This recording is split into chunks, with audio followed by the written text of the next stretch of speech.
Bonjour à tous et bienvenue chez nous à la pépinière Leaderplan. Aujourd'hui nous allons planter un bambou. Alors il existe plusieurs sortes de bambous, les Fargesia qui sont non traçants, les bambous moyennement traçants tels que le Metake ou encore les Philostachys, bambous géants qui sont extrêmement traçants et dont il faut protéger par une barrière anti-rhizome. Je creuse un trou de 40 cm de diamètre et 40 cm de profondeur. Voilà. Je mets la terre dans ma brouette.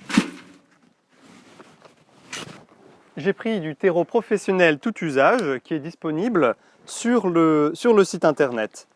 Je vais mélanger 1/3 de terreau avec 2/3 de bonne terre de jardin dans ma brouette.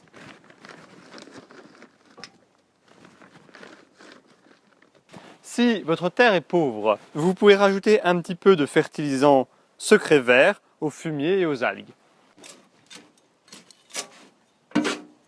Alors je prends un petit peu du mélange 1/3 terreau, 2/3 bonne terre que je mets au fond du trou. Je prends un cône d'engrais retard qui permet de booster la pousse de la plante pendant la première année.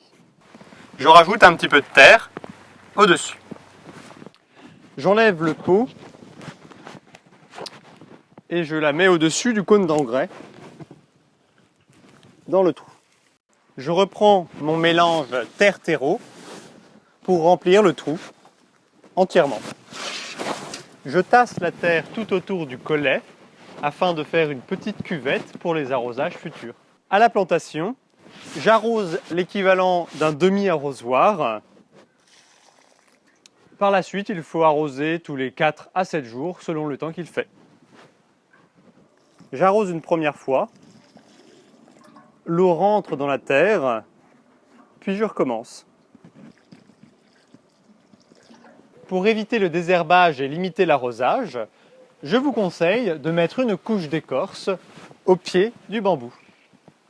Il faut mettre 5 cm d'épaisseur environ. Pour faire une haie, vous espacez vos bambous de 60 à 80 cm. Retrouvez tous nos bambous dans la rubrique bambou de leaderplan.com ainsi que tous les accessoires, terreau, secret vert, cône engrais retard, écorce et barrière anti-rhizome. Avec Leaderplan, un jardin c'est facile. Au revoir!